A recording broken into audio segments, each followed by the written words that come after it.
Hello everyone. तो कैसे हो आप लोग। तो आज की क्लास में हम ग्राफ के बारे में जानेंगे। बचपन में हम स्कूल वगैरह में ग्राफ का एक प्रोजेक्ट बनाते थे कि किसका हाई नंबर है, किसका कम नंबर है। कोई भी चीज़ तैयार करनी होती थी। मान लीजिए आपने अगर एक्सेल के बारे में थोड़ा भी आप लोगों को पता होगा तो आप लोगों को एक चीज़ पता होगी कि जैसे ही हम किसी का रोल नंबर वाइज किसी का मार्कशीट का नंबर तैयार करते थे तो किसी का मार्कशीट नंबर कम होता है, किसी का ज़्यादा होता है। तो वो किस तरीके से तैयार करते थे, अगर जिसका नंबर ज़्यादा होता है तो हमारा ग्राफ ऊपर की ओर जाता है, जो यानी कि हमारा जो एक रेक्टेंगल लाइन होती है वो ऊपर की तरफ जाती है, जिसका कम होता है तो नीचे की तरफ। तो ग्राफ के बारे में आई होप कि लगभग सबको ही पता है कि ग्राफ का यूज क्या होता है। स्कूल टाइम में लगभग सभी लोगों ने ही यूज किया है।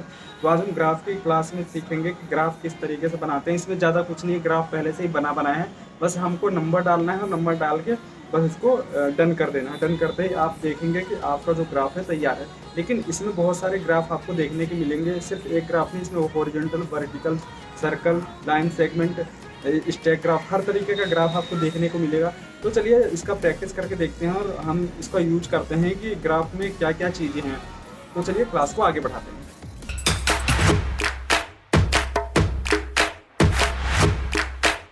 तो आज की क्लास हमारी ग्राफ के बारे में है। तो ग्राफ टूल क्या है और क्या क्या काम करता है उसके बारे में जानेंगे। ग्राफ का तो आपको आइडिया आ गया होगा, जिस तरीके से मैंने बोला ग्राफ, तो ग्राफ का आपको कम्प्लीटली आइडिया हो गया होगा कि ग्राफ क्या काम करता है। हमारे स्कूल टाइम में भी हम उसका यूज़ करते थे। ग्राफ की कॉपी वगैरह आती थी और हम उसमें एक नंबर लिखते थे, जिससे हमें ये पता पड़ता था कि जो एरिया ज़्यादा ऊपर होता है वो हाई रैंक है, जो एरिया सबसे नीचे है वो लो रैंक है। तो इस तरीके से हम पता लगाते थे, ऊपर नीचे देख कर ही पता लगाते थे कि कौन सा लेवल कहाँ जा रहा है। तो उसी तरीके से हमारा ग्राफ काम करता है। तो ये हमारा ग्राफ टूल है। यहाँ पर हमारा सबसे पहले आता है कॉलम ग्राफ टूल। तो कॉलम ग्राफ टूल यहाँ पर हम ड्रॉ करेंगे। ड्रॉ करने के बाद एग्जाम्पल के तौर पे मान लीजिए, सबसे पहले मैं एग्जाम्पल के तौर पर कुछ नंबर्स ले लेता हूँ। सिलेक्शन टूल पे गए और मैं थोड़ा साइड में जाता हूँ और इसको इधर ड्रैग कर लेता हूँ। कुछ नंबर्स ले लेता हूँ। नंबर्स मैं यहाँ पे ले लेता हूँ, मान लीजिए 2000, 5000, 7000 एंड 9000। अब ये सारे नंबर मैंने ले लिए। अब मैं ये चाहता हूँ कि मुझे ये नंबर्स कुछ इस तरीके से देखना है कि जो हमारा नंबर है ये ऊपर हो, नीचे हो, ऊपर नहीं हो, नीचे हो, तो मुझे आसानी से पता चल सके कि कौन सा किसका हाई नंबर है, कौन सा किसका कम नंबर है। तो सबसे पहले मैं इसका साइज इंक्रीज कर लेता हूँ। मैंने इनका साइज इंक्रीज कर लिया। तो मैंने यहाँ पे ये 4 नंबर लिए हैं। एक और नंबर ले लेता हूँ 7000। तो ये मैंने नंबर से ले लिए। इसके बाद आपको यहाँ पर जाना है,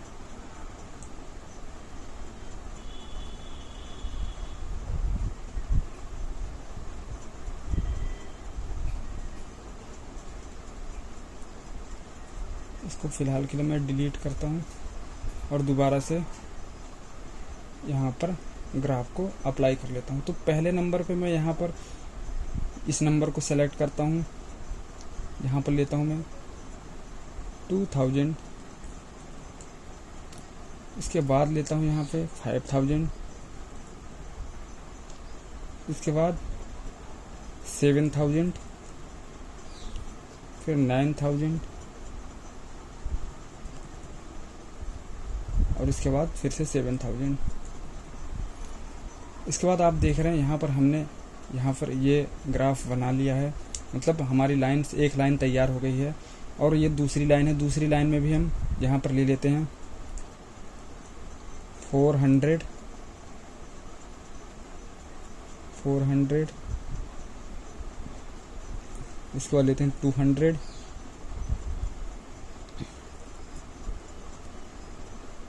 और आप देख सकते हैं यहाँ पर आ रहा है एक टिक मार्क आ रहा है। जैसे इसको आप डन करेंगे, अप्लाई करते ही यहाँ पर इस तरीके से आपको ग्राफ देखने को मिलेगा। तो आप देख सकते हैं हमें यहाँ पर सिर्फ देखने से पता चल रहा है कि कौन सा हमारा सबसे हाई नंबर है। मान लीजिए मैं यहाँ पर नाम डाल देता किसी का। अब मुझे किसी का नाम चेक करना है। फॉर एग्जांपल मैं दोबारा से करके दिखाता हूँ। मान लीजिए यहाँ पर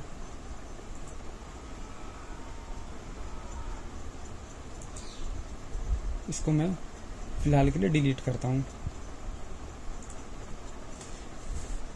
मेरे पास ये कुछ नाम्स हैं, मैंने यहाँ ग्राफ इस तरीके से कर लिया और यहाँ पर मैं कुछ नाम से दे देता हूँ। मान लीजिए पहला नाम है हमारा राहुल,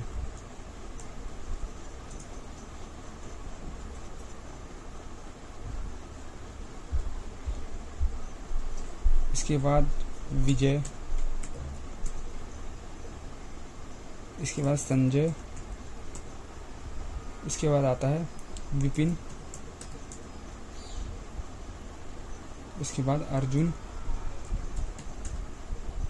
और लास्ट में हम डालते हैं कपिल। ये हमारे कुछ नाम हो गए। अब हमें पता कैसे चलेगा कि किसका सबसे ज़्यादा नंबर है, किसका सबसे कम नंबर है, तो इसके लिए हम यहाँ पर इस तरीके से डाल देंगे।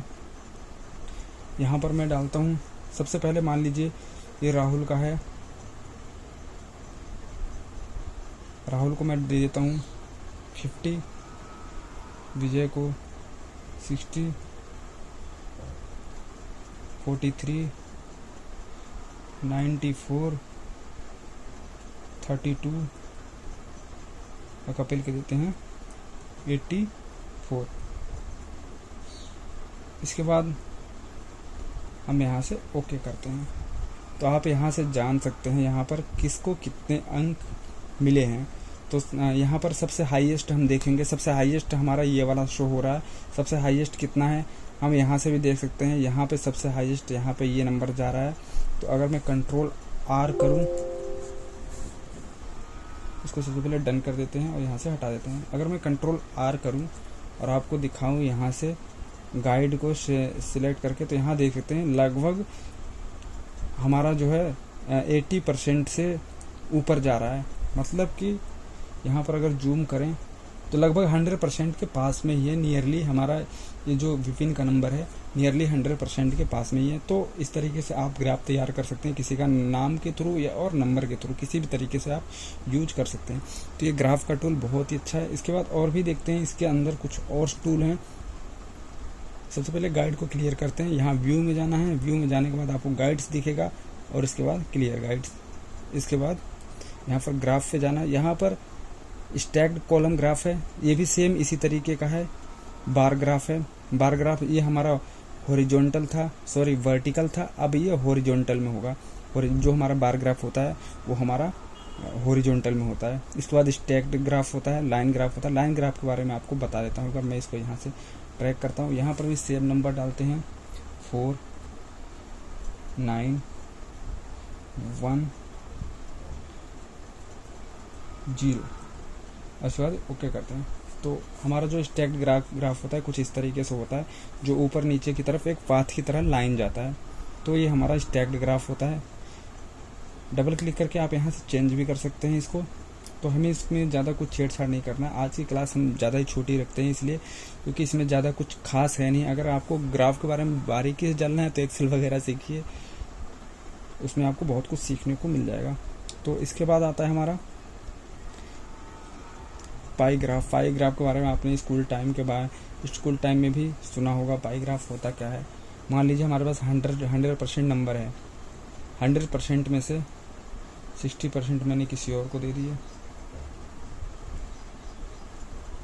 14% किसी और को दे दिए और 26% मैंने किसी और को दे दिए। तो मैं इस तरीके से सेलेक्ट कर देता हूँ। तो ये हमारा पाई ग्राफ हो गया। पाई ग्राफ कुछ इस तरीके से होता है। अलग अलग जो हमारे सर्कल्स होते हैं वो अलग अलग डिवाइड हो जाते हैं। जिसका सर्कल जितना छोटा उसका अमाउंट उतना छोटा, जिसका सर्कल बड़ा उसको उतना अमाउंट। तो इस तरीके से पाई ग्राफ हमारा काम करता है। तो आई होप कि ग्राफ के क्लास में आपको सब कुछ समझ में आ रहा होगा। इसका इतना ज़्यादा यूज नहीं है, फिर भी मैंने एक छोटी सी वीडियो बना ली है आपको समझाने के लिए। तो अगर आप प्रैक्टिस करना चाहें, कुछ बनाना चाहें तो बना भी सकते हैं। कहीं ना आज तक मेरा यूज़ तो कहीं हुआ नहीं है, यहाँ पर मैंने कभी यूज भी नहीं किया। अगर आप सीखते रहिए, हो सकता है आप कहीं ना कहीं यूज कर सकें इसको। तो बस आज की क्लास में इतना ही। चलिए मिलते हैं नेक्स्ट वीडियो में, तब तक के लिए बाय बाय।